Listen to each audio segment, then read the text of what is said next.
Formula E race కేసులో A2 and A3 పరిస్థితి ఏంటి? వాళ్ళ విచారణ గడువులు ఎప్పుడు? అరవింద్ కుమార్, బిఎల్ఎన్ రెడ్డి ఇళ్లలో జరిగిన ఏసీబీ సోదాల్లో తేలిందేంటి?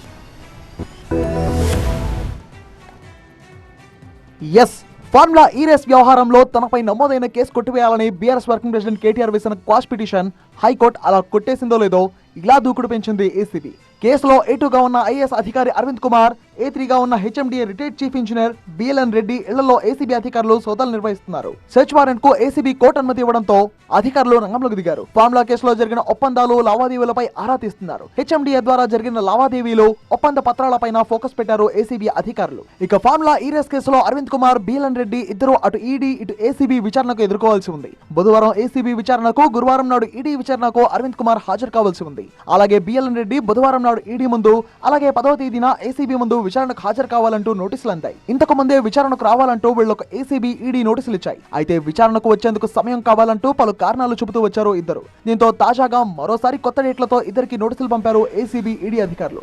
మొత్తంగా ఫార్ములా ఈ రేస్ కేసు ఉత్కంఠగా మారింది.